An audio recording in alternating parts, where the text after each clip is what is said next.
They told me I should be grateful to be alive. I was, until I came home and found someone else had emptied my refrigerator, my dresser drawers, and my bank account.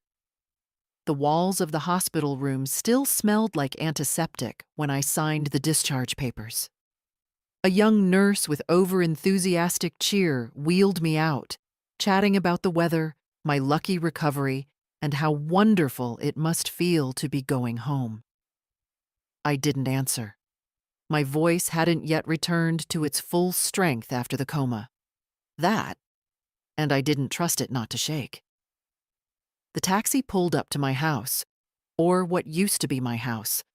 The same chipped white fence, the same creaky porch step that George, my late husband, always said he'd fix. But something felt off. The curtains weren't mine. The flower pots were gone. The welcome mat I'd crocheted myself had been replaced with one that said, in loopy gold letters, "Live, laugh, love." I didn't laugh. The key still worked, which felt like a small mercy. But inside, I stood frozen in the entryway, hand on the doorknob, afraid to take another step. The house didn't smell like lemon polish and old paperbacks anymore. It smelled like lavender plug-ins and someone else's perfume. Feminine. Sweet. Too sweet. My bedroom was the worst. Drawers empty. Closet thinned out. My nightstand, always cluttered with crossword books and hand cream, was wiped clean. My quilts, the ones I spent whole winters stitching, were gone.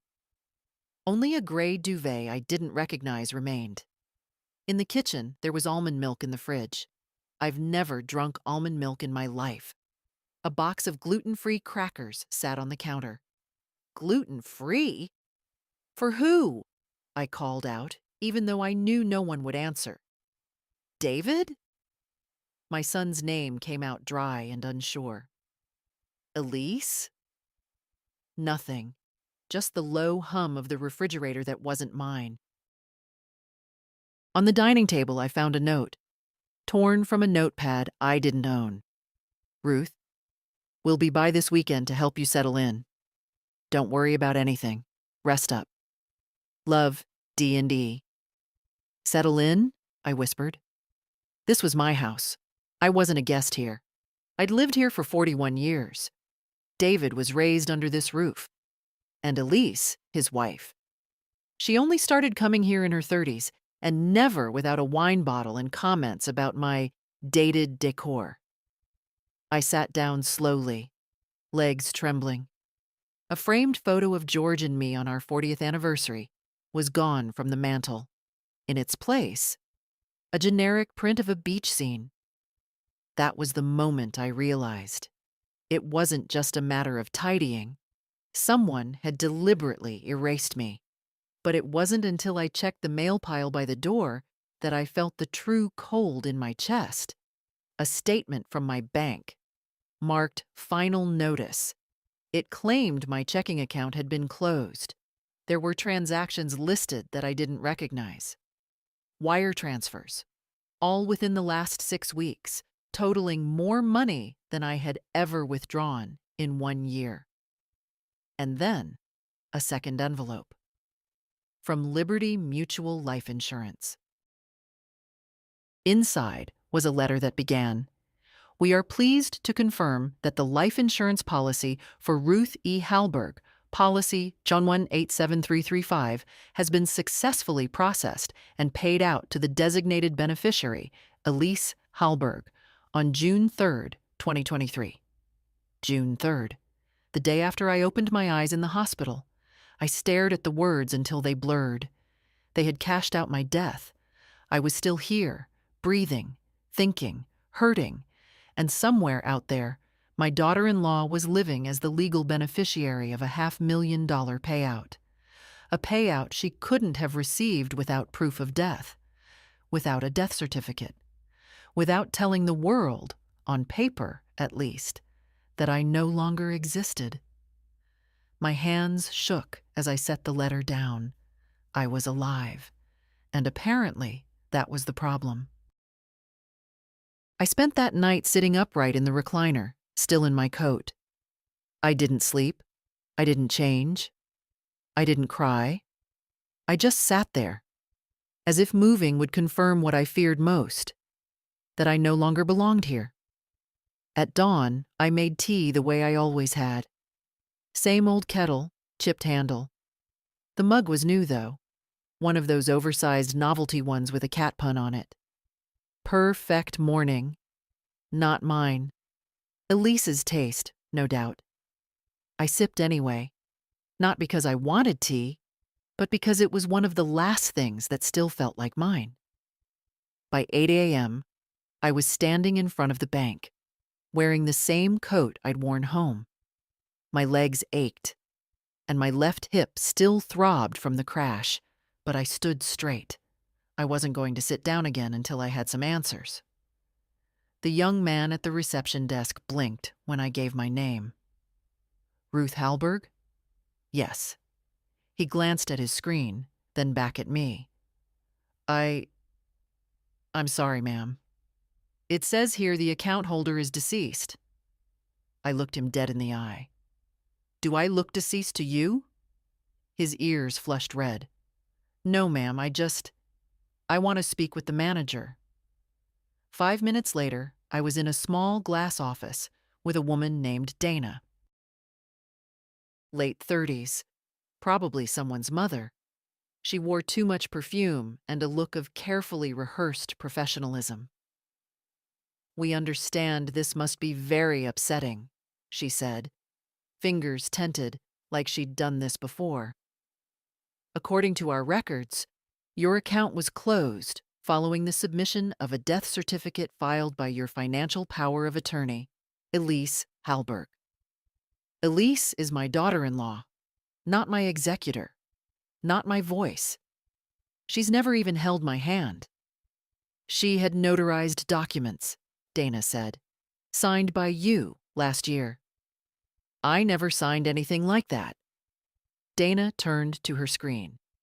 The notary was a Camille Herrera, office in Raleigh. We can verify the signature, but I'll be honest with you, Mrs. Halberg.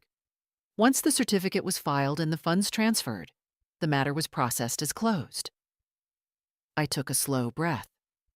Where did the money go? Dana hesitated. Ma'am, don't ma'am me. That was my life's savings. That was my husband's pension. I want the name, the account, the number. There was a pause. Then she pulled up a file. It was transferred to an account in Elise Halberg's name. Personal checking plus a joint account with David Halberg. My son. I thought of his hand on mine in the hospital, of how he said, "We were so scared we lost you." How he'd kissed my forehead, lied, so smoothly, like it cost him nothing. The room felt too quiet. The hum of the computer, the soft hiss of the ceiling vent, all of it faded into a pressure in my ears, as if my body couldn't decide whether to scream or shut down entirely. I stood up. I want printouts, all of them, every transaction, every document with my name on it. Dana looked uneasy. I'll do what I can, but legally the accounts are closed. Print them anyway. She nodded. It may take a few days. Then I'll be back in a few days. As I left, I stopped in the lobby, heart pounding. The air smelled of overwashed carpet and stale coffee. The world around me continued as if nothing had happened. People checking balances, updating debit cards, laughing about overdraft fees. And I had just learned I was legally dead. On the walk home, I passed by the pharmacy. I went in to check if my prescription records were still active. They weren't. The pharmacist, a kind woman who'd known me for years, was shocked. Your profile's been archived, honey. Last time we filled for you was May 18th. Then it was marked deceased. Do not renew. I left without saying a word. Back home, I checked my desk drawers. My old ID, my social security card, my birth certificate, all still there. But not a single piece of recent mail in my name. Not one bill, not one official letter. I sat on the bed I didn't recognize, in the room I no longer knew, staring at a framed quote Elise must have hung. Let go of what no longer serves you. And I realized they had. They'd let go of me. The next step wasn't rage. It was paperwork. I didn't have the luxury of dramatics, not when my legal existence had been quietly erased. I needed to reclaim it, piece by piece, signature by signature. I called Social Security first. It took an hour of holding, being transferred, and repeating my date of birth to skeptical clerks before I got to someone who listened.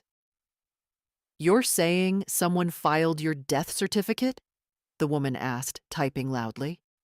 "I'm saying I'm very much alive and someone wanted me otherwise." There was silence. Then, "Hold, please." 8 more minutes. Then another voice, deeper, more formal. A man this time. "Mrs. Halberg, I'm looking at the file now. It shows you as deceased, as of May 30th. The death certificate was filed electronically by a hospital administrator. Do you have your ID?" "I do." "Can you come into a local office? You'll need to bring 2 forms of identification, and we'll initiate a reinstatement review. But I'll be frank.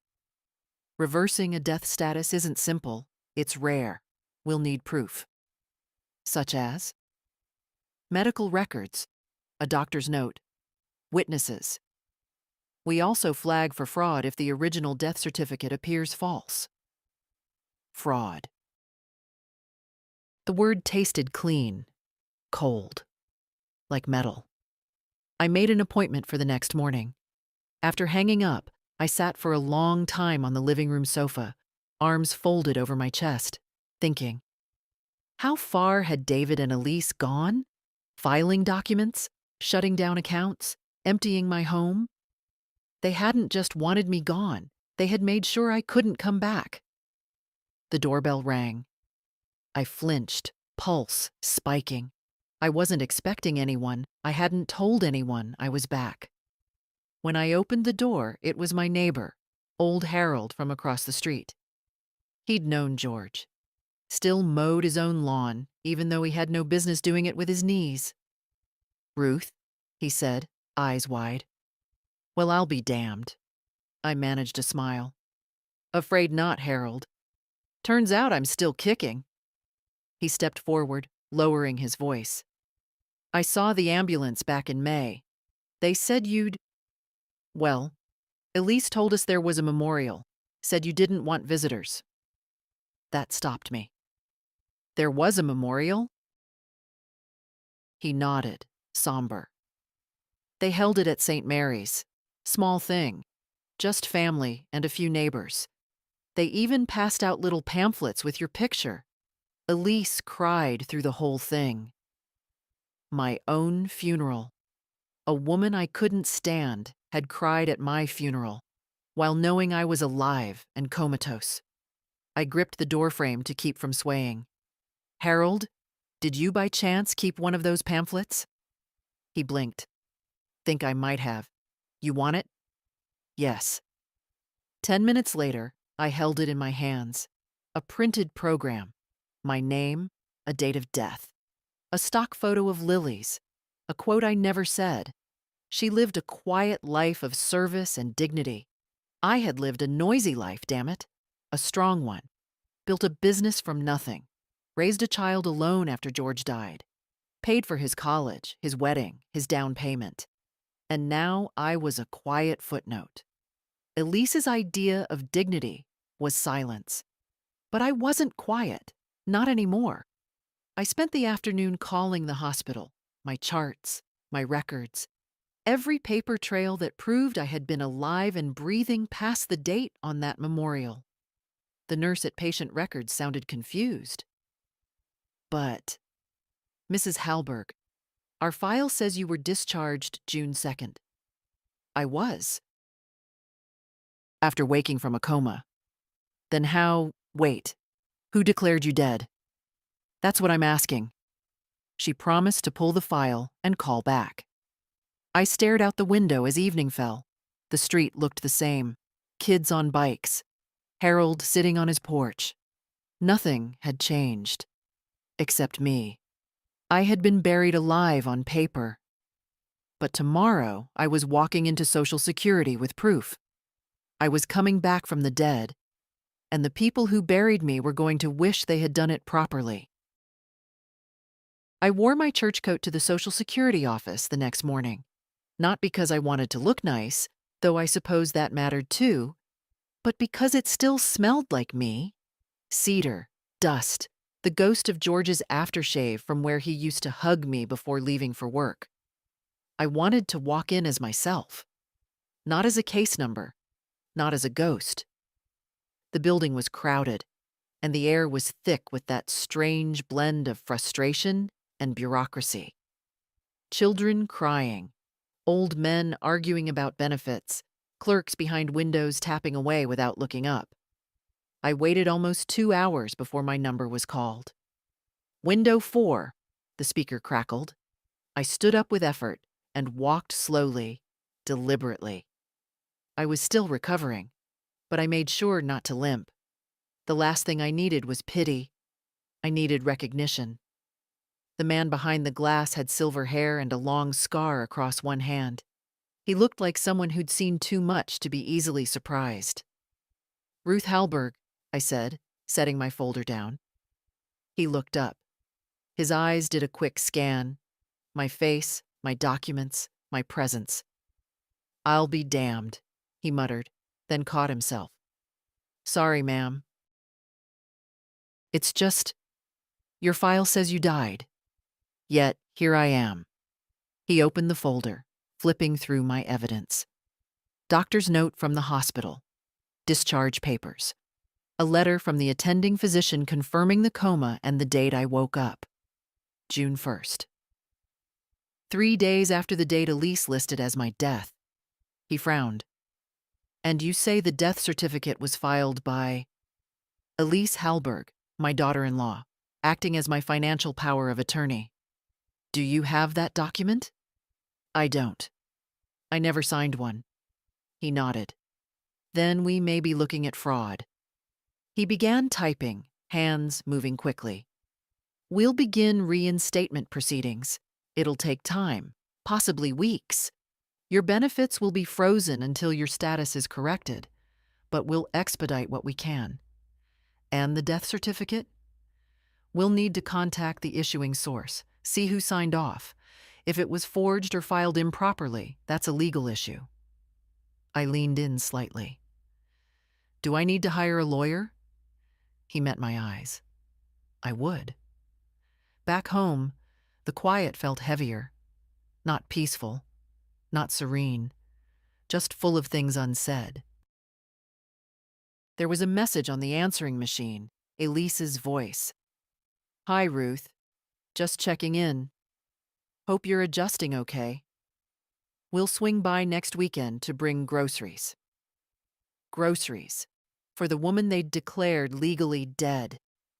I deleted the message without listening to the rest. That night, I made a list on yellow notepad paper. The same kind George used for grocery lists. To reclaim, Social Security. In progress. Bank access. Pending documents. Property deed. Check registry life insurance. Start process. Will. Rewrite Elise's power of attorney. Void. Below that, I wrote one word in capital letters. Lawyer. Then I underlined it twice. The next day, I took the bus downtown. My knees protested every bump, but I ignored them. This wasn't just about money. It wasn't even about dignity anymore. It was about identity. I found a modest law office on Jefferson Street. Parker and Tills, attorneys at law.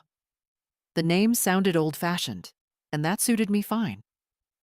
The receptionist tried to schedule me for next week, but I insisted. "I'm not leaving until I talk to someone." 10 minutes later, a woman in her 50s with sharp eyes and a softer smile stepped out. "Ruth Halberg?" she asked. I stood. Yes. I'm Marion Tills. Come with me. Her office smelled like coffee and file folders. We sat.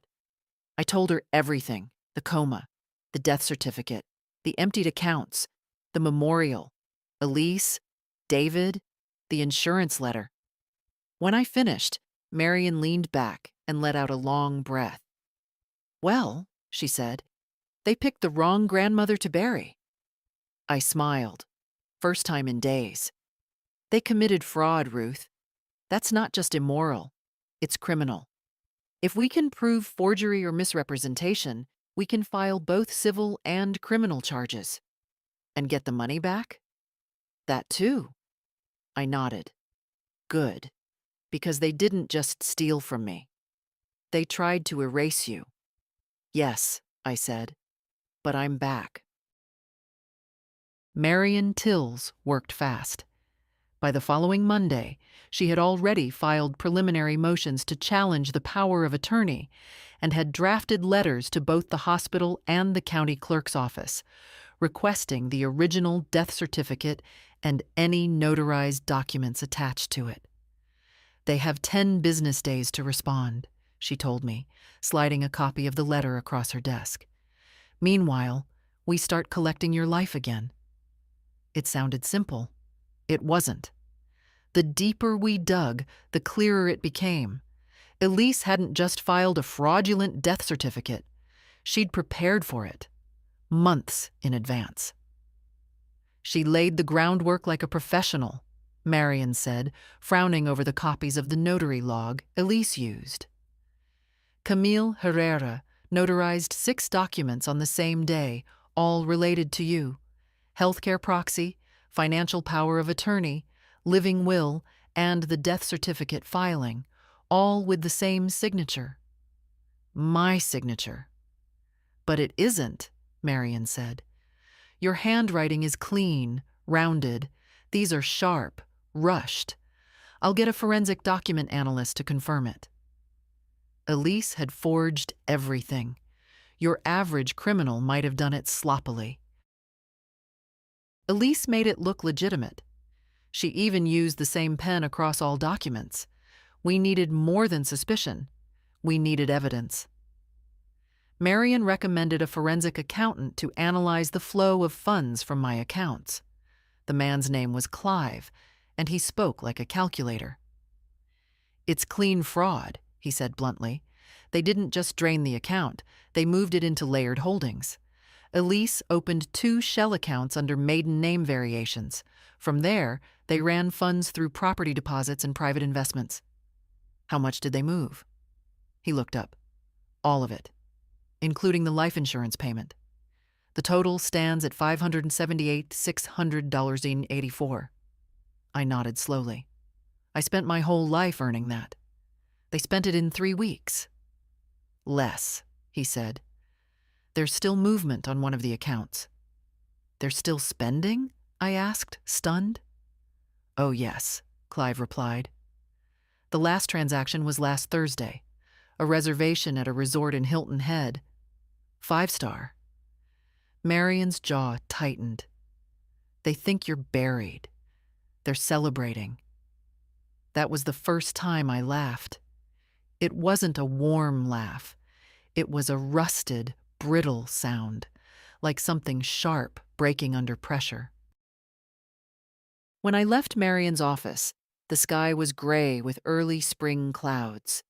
I walked 2 blocks to the bus stop, then decided to keep going. My legs didn't move quickly, but they moved with purpose. I passed the corner bakery where George used to get cinnamon rolls every Sunday, closed now. I passed the old post office, boarded up and crumbling, then the library, which had become a daycare center. Everything had changed while I wasn't watching, while I was being erased. But the street names were still the same. The sidewalks still cracked in the same spots. The smell of the river was still there in the air if you paused long enough. So I paused. For the first time since the coma, I stood still and let the wind hit my face. Then I kept walking.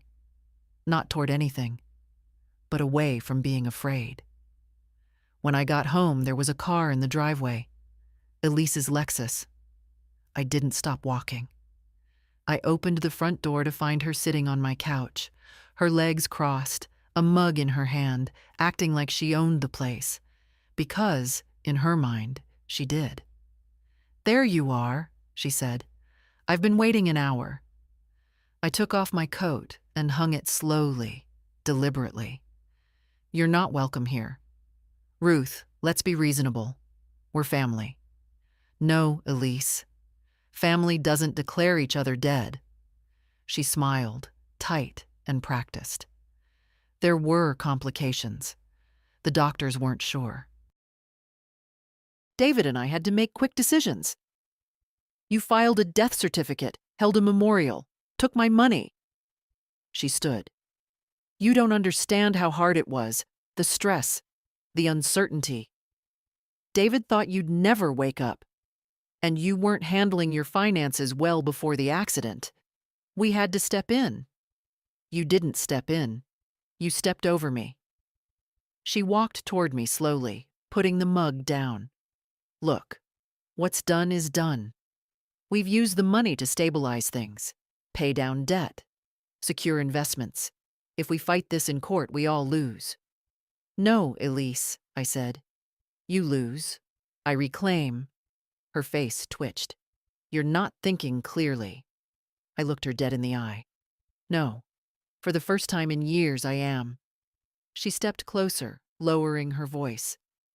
"If you drag this out, the family will suffer. David's reputation. The kids, they're not children anymore," I interrupted. "And maybe they deserve to know who their parents really are." We stood in silence, inches apart. "You don't want a war, Ruth," she said. "I'm not starting one," I replied. "I'm ending it." She didn't speak again. She just grabbed her purse and walked out.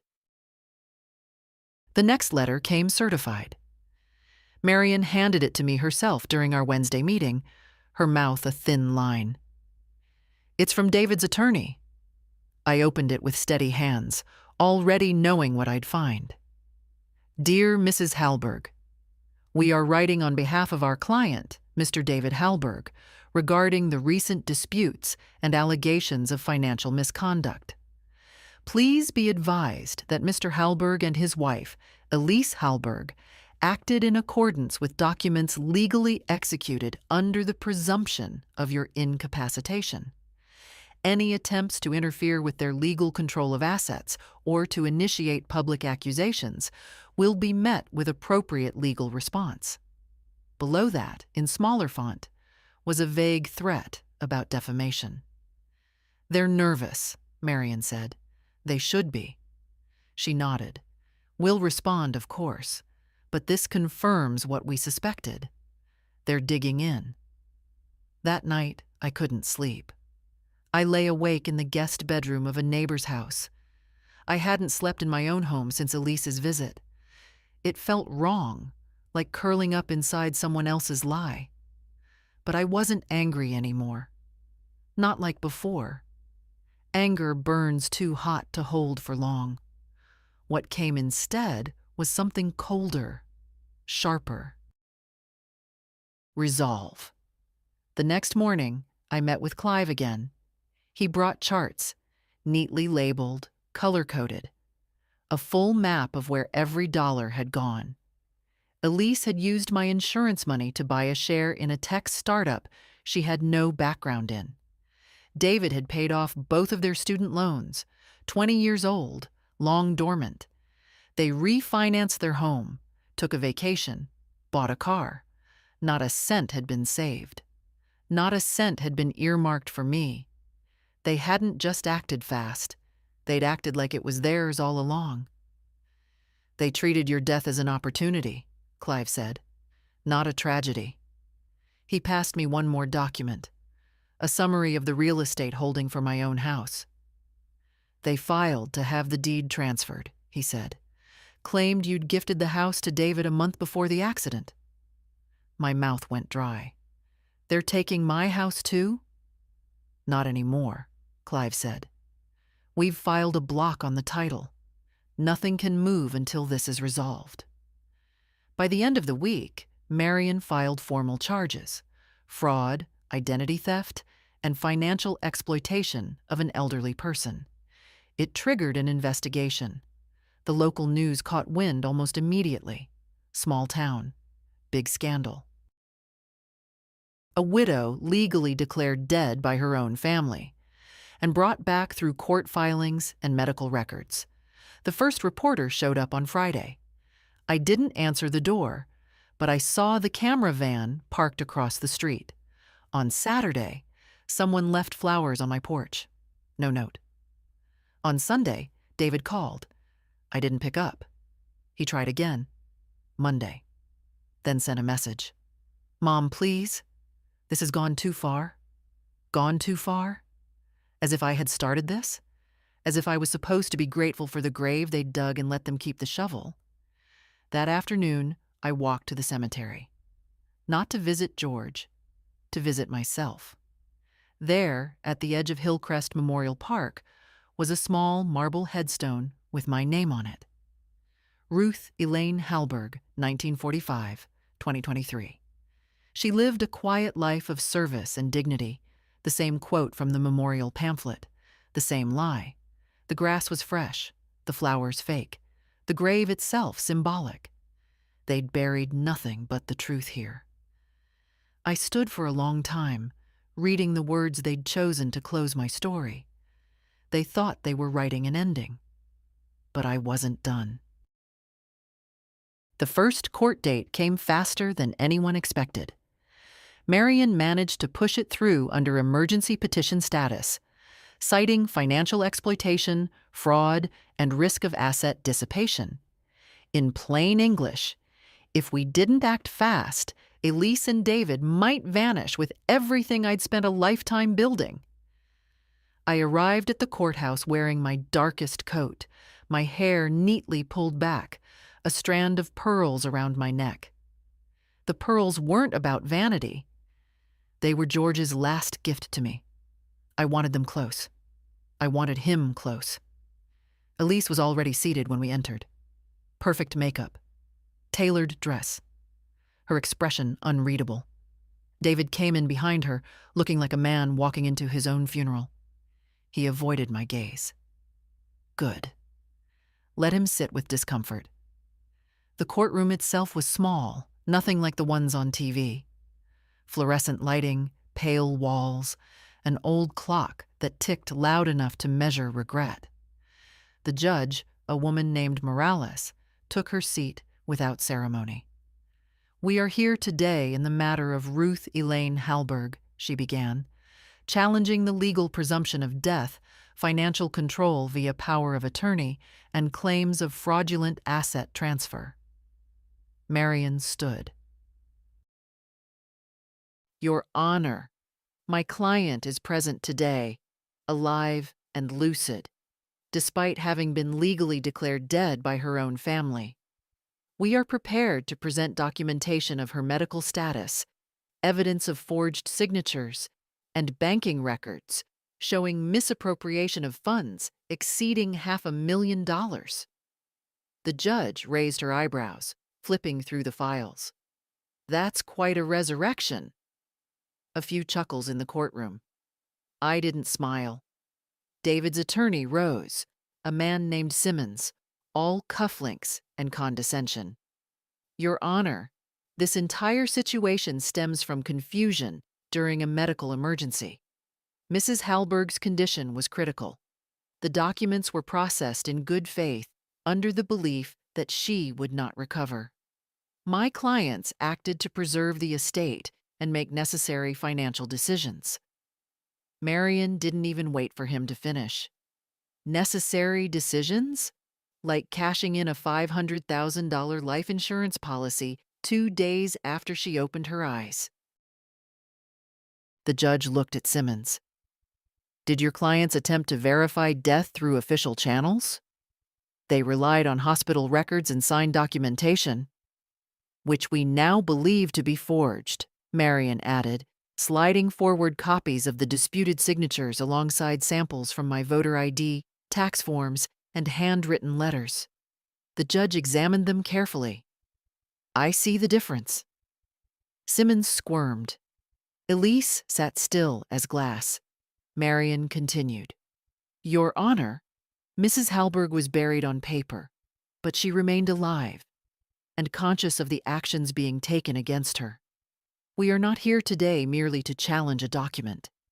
We are here to return a woman's name, rights, and dignity. I looked at the judge then. She didn't look away. It was the first time since the coma that someone in power looked at me like I existed. The judge finally spoke. We'll reconvene next week for evidentiary hearing. In the meantime, all assets in question are frozen, pending investigation. That includes bank accounts, property transfers, and any claim to insurance benefits. Simmons tried to object, but she shut him down. Your clients declared a living woman dead. The court will proceed with caution. Gavel, strike. Done. Outside the courtroom, David tried to approach me. Mom? I stopped him with a look. Don't. He looked old, not older. Old. The way people look when shame replaces oxygen. She said you wouldn't make it, he said quietly. The doctor said you had no brain activity. I didn't know what to do. You could have waited. You could have sat by my bed and held my hand. I did. No, I said, voice low. You signed my death behind my back, and you spent my life like it was a mistake you needed to fix. He blinked. We thought we were doing what was best for you. You were doing what was best for yourselves. He looked like he might cry. For a moment, I felt something almost like pity. But not quite. Marion touched my arm gently. We should go. As we walked away, I didn't turn back. Let David stand there, among the wreckage of his choices. Let Elise hold on to the lies. I had more important things to do, like coming back to life. Properly, this time. The day after the court hearing, I opened the cedar chest in the hallway closet. Inside were old files George and I had kept. Tax returns, property deeds, even the warranty for our first washing machine. He believed in paper trails, said if it wasn't written down and signed, it never happened. In a folder labeled Ruth Legal Personal, I found what I needed: my original will, my medical directives, and a handwritten list of passwords I'd last updated in 2015. The irony wasn't lost on me. I was using the past to prove I still had a future. I spent most of the morning sorting through it all, documenting everything Marion might need. When I paused for lunch, I realized something strange. I was hungry. Properly hungry. Not out of boredom or routine, but with a sharp clarity I hadn't felt in weeks. That was something too, wasn't it? The return of appetite. A body reclaiming itself. While I ate, the doorbell rang. I stiffened, plate still in hand. Another reporter? Another neighbor? No. Standing on the porch, awkward and unsure, was a young woman with a camera bag slung over one shoulder and freckles dusting her cheeks. Hi, she said gently. You don't know me, but my name is Anna Keene. I'm with the Wilmington Ledger. I wanted to speak to you, off the record, if you prefer. She looked nervous. She was too young to fake calm. I hesitated, then opened the door wider. I'll give you 10 minutes. She followed me into the kitchen and sat at the table like she'd been taught to sit around older women. Straight-backed, respectful. I read about the case, she said, but I also read what they didn't print. Elise Halberg has ties to 3 other probate cases in the last 8 years, all involving elderly clients, power of attorney claims, and rapid asset transfers. I blinked. That wasn't in the court brief. No, ma'am. I found it while researching. 2 cases were settled quietly. The third was dismissed. Lack of evidence. And you think I'm the fourth? Anna nodded. You're the first one who lived long enough to fight back. I felt the air leave my lungs in a slow exhale. I'm not interested in interviews, I said. Not yet. I understand. But if there's anything you want made public when the time is right, I'll publish it. Not for clicks. For record. She stood, then hesitated. For what it's worth, I think you're brave. I didn't feel brave. I felt old. Tired. But I nodded anyway. Come back when it's over. That night, Marion called. We have a break, she said.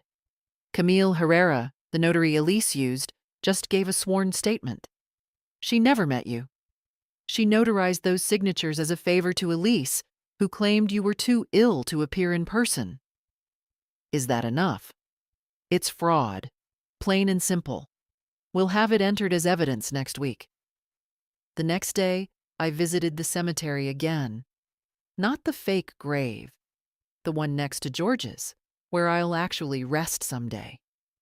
I sat on the bench nearby and spoke out loud, like I always used to when he was gone on long trips.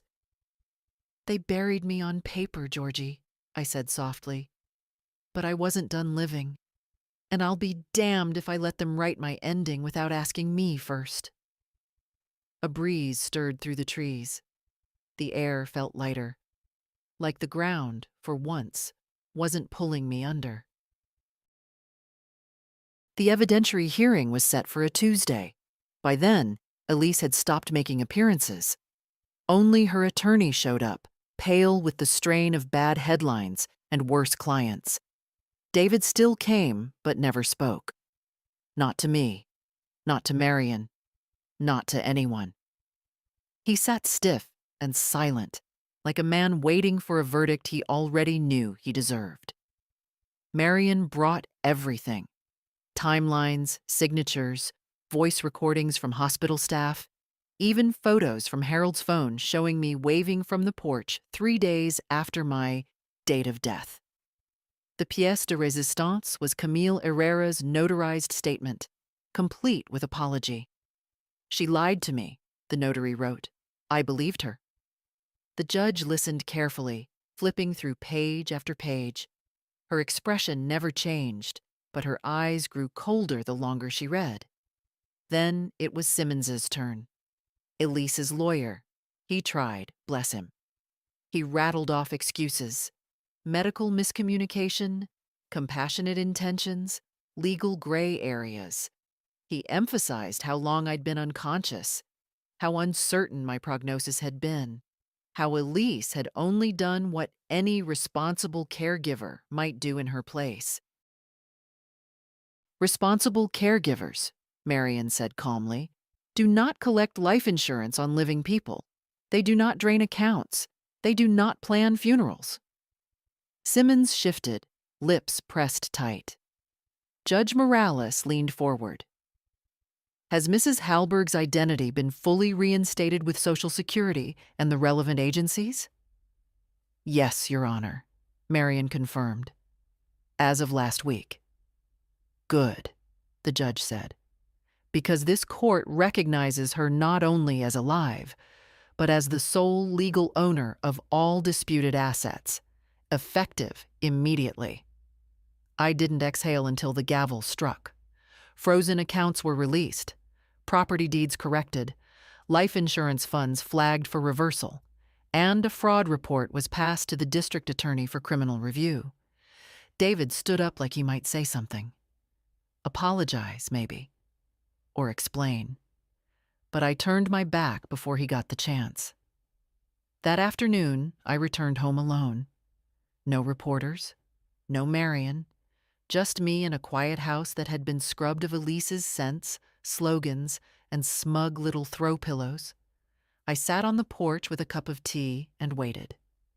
Not for someone to visit, not for closure, but for silence. True silence. The kind you earn. That evening, a small envelope slid through the mail slot. Handwritten, no return address. Inside was a check. Not from David, not from Elise, from the insurance company. Reinstated payment to Ruth E. Halberg, full policy value. $500,000 apologies for administrative error and delayed correction. I folded it neatly and placed it in the top drawer of George's old desk. There'd be time to move it later, open accounts, decide what to do. I didn't need the money, I needed the win. The next morning, I opened a new bank account. Not at the same place where they'd once labeled me deceased. I chose a small credit union instead, the kind with human tellers and potted plants that looked cared for. When the woman at the desk asked if I wanted to designate a beneficiary, I said yes, then paused. I wrote a name she didn't expect.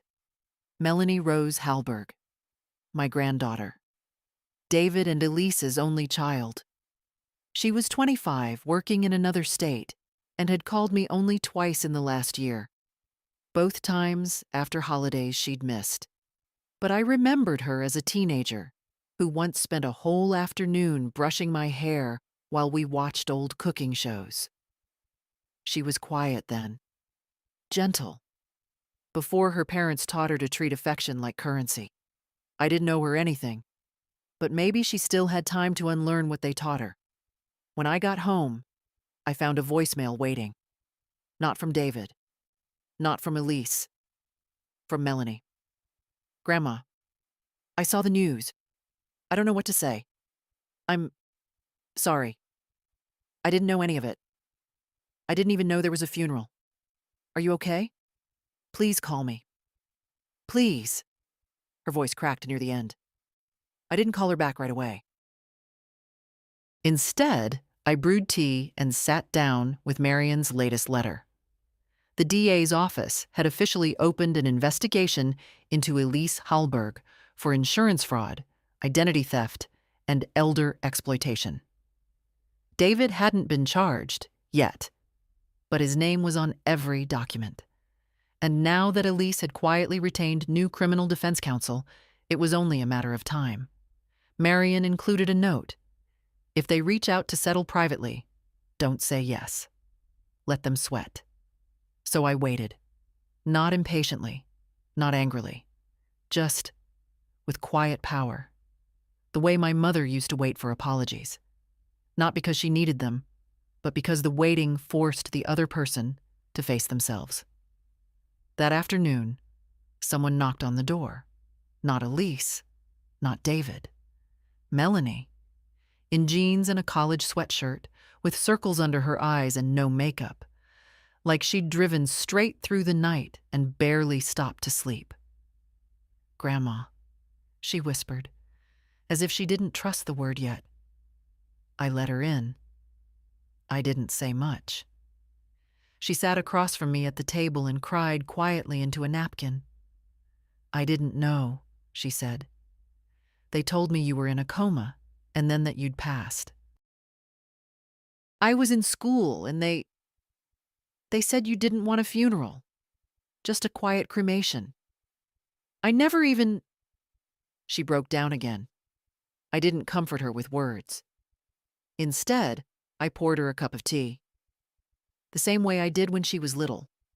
Sugar and milk, even though she used to insist she liked it plain.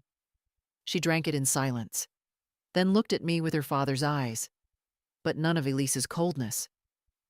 What happens now? She asked. I looked out the window for a long moment before answering. Now, I said. Now I live. Melanie stayed the night in the guest room, though I don't think either of us slept much. In the morning, I found her in the kitchen making scrambled eggs the way I used to. Slow, over low heat, with just a pinch of dill.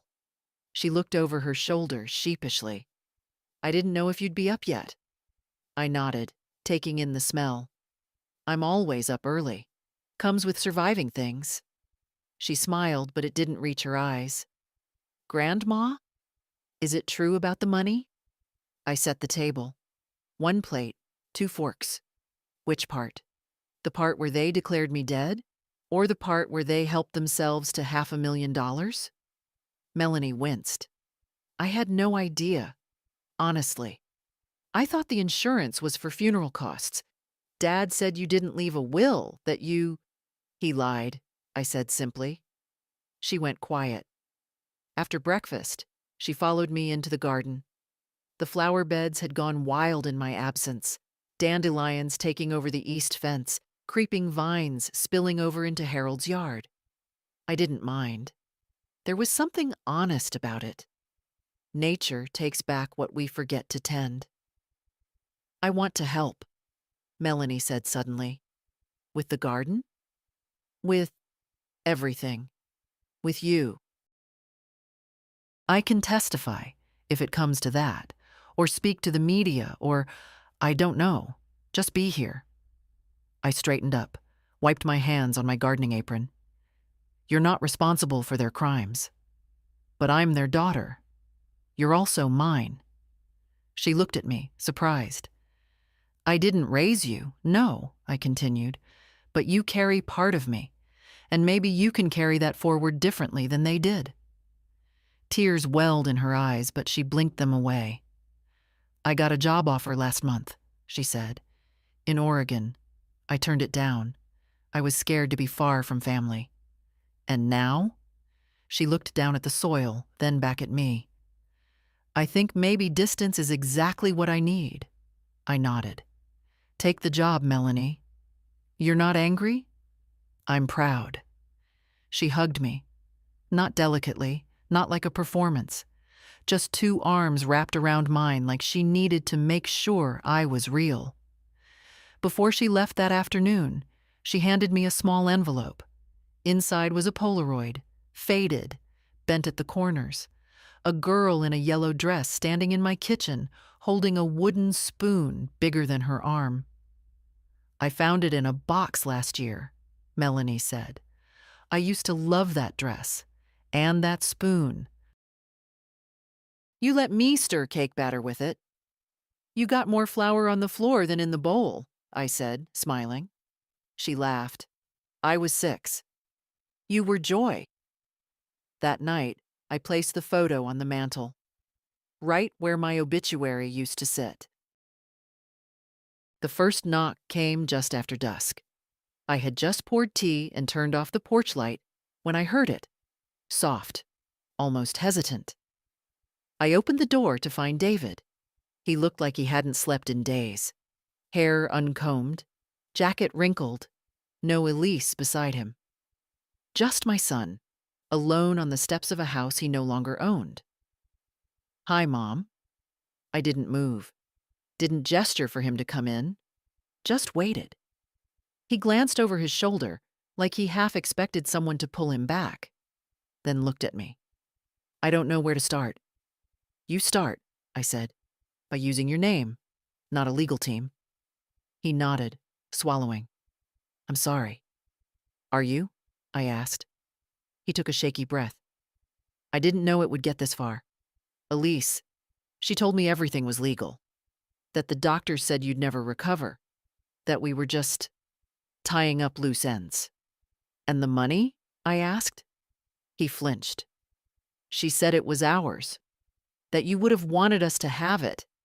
That we were just speeding up the inevitable. I stared at him. I spent my life building that inevitable. His shoulders sagged. I came to say I'll testify, he said quietly. Against her, if it comes to that. It will. I know. We stood there in the dark, the only sound the wind shifting through the branches overhead. I didn't come for forgiveness, he added. Good, I said, because I don't owe it. He blinked. You don't? No, I said calmly. You chose her over me, again and again. You didn't just believe her. You followed her. You signed my life away and slept through the funeral. I didn't sleep, he said, almost childlike. I haven't slept since June. Neither have I. He stepped back then, as if dismissed. I just wanted to say it, in person. I nodded, and I wanted to hear it, in person. Will I see you again? Not by invitation, I said.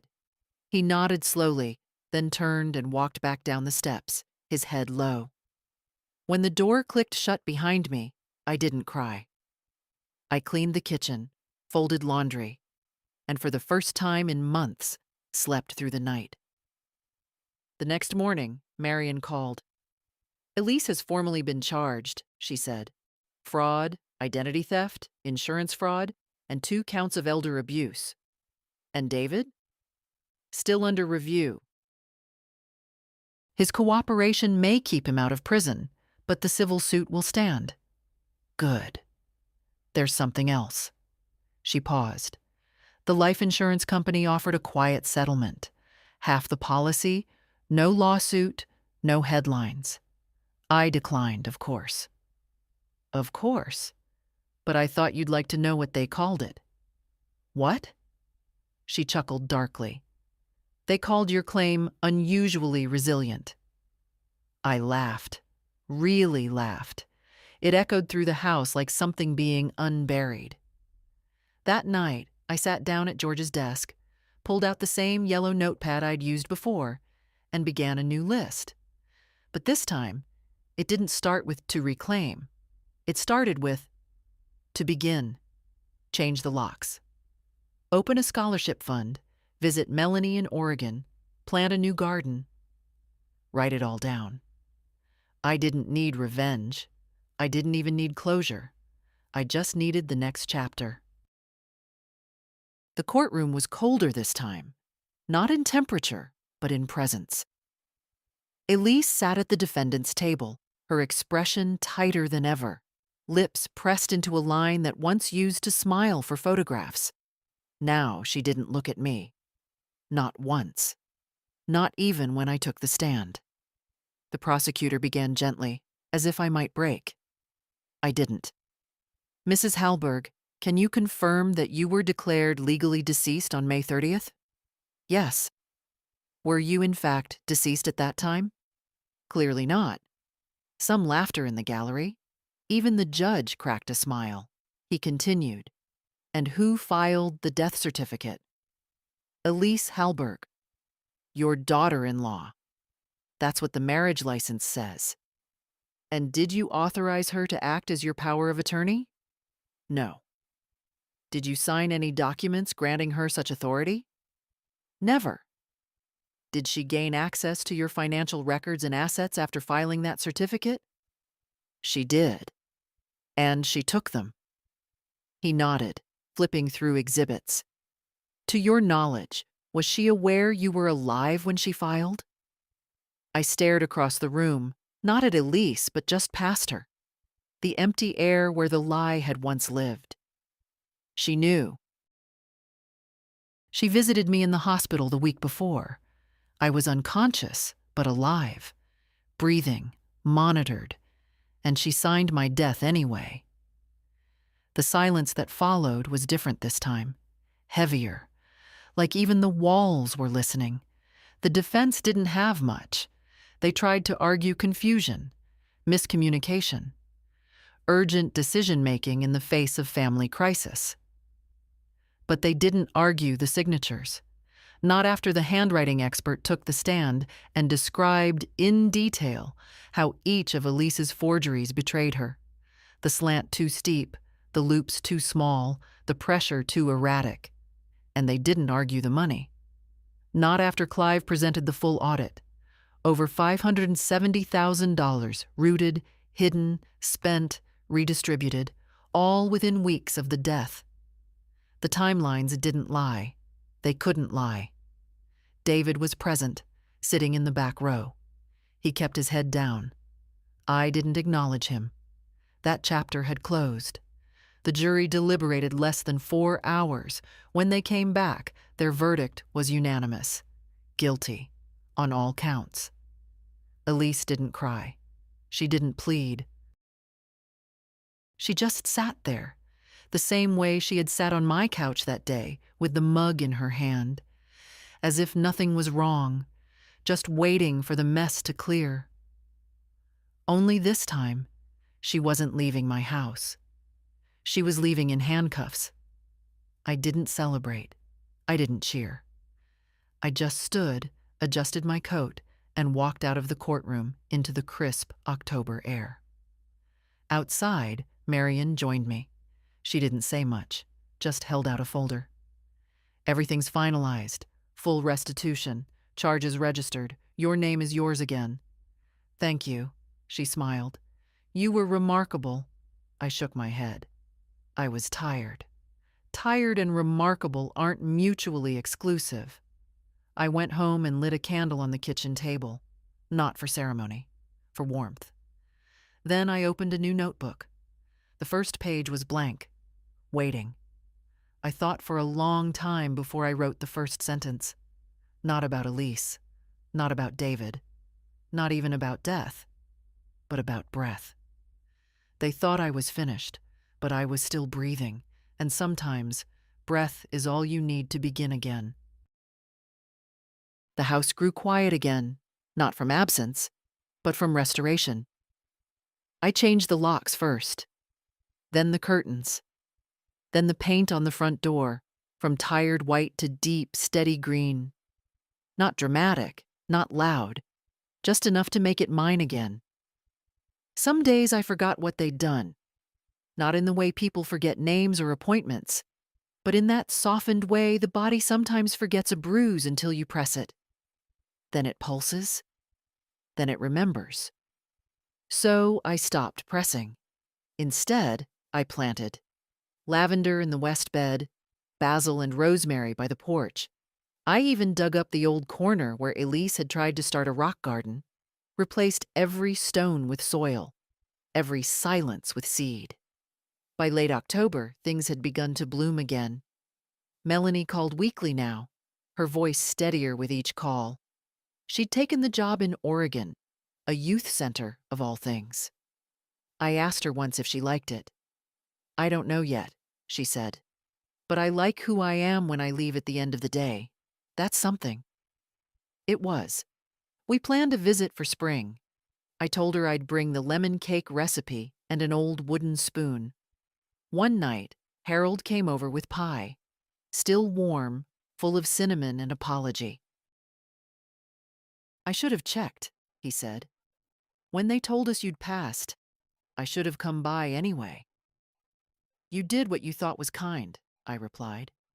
That's more than most. We sat on the porch and ate in silence. Not every wrong needs a speech. Some just need presence. Later that week, I got a letter from the county registrar.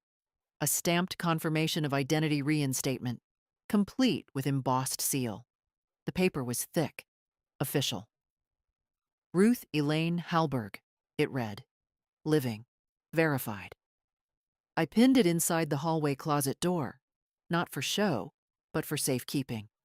Not to remember what they tried to take, to remember what they couldn't. People asked if I'd keep the money. Some quietly hoped I'd donate it, as if virtue demanded it. Others whispered I should spend it all, take trips, buy something indulgent. I did neither. Instead, I sat at George's desk, now mine alone, and set up the paperwork for a scholarship fund in his name. The Halberg Second Chance Grant. For women over 50 returning to school. Women who had been told they were finished. Women who had been buried in expectation and doubt and silence, and came back. The insurance company agreed to double the donation in exchange for settling the civil suit. I didn't smile when I signed the agreement, but I felt something stronger than satisfaction. I felt clean. That evening, I lit the fireplace for the first time in years. Not out of necessity, but ritual. I sat on the floor with a cup of tea and stared into the flames until the room blurred at the edges. Then I took the old obituary, the one they printed for the memorial I never attended, and fed it, piece by piece, into the fire. It burned fast. Thin paper always does. When it was gone, I sat back, took a long sip of tea, and whispered into the glow, "I'm not done yet." Winter came gently that year. No sharp winds, no ice storms, just a quiet cold that moved through the bones like memory. The kind of cold that doesn't bite, just reminds you of what you've survived.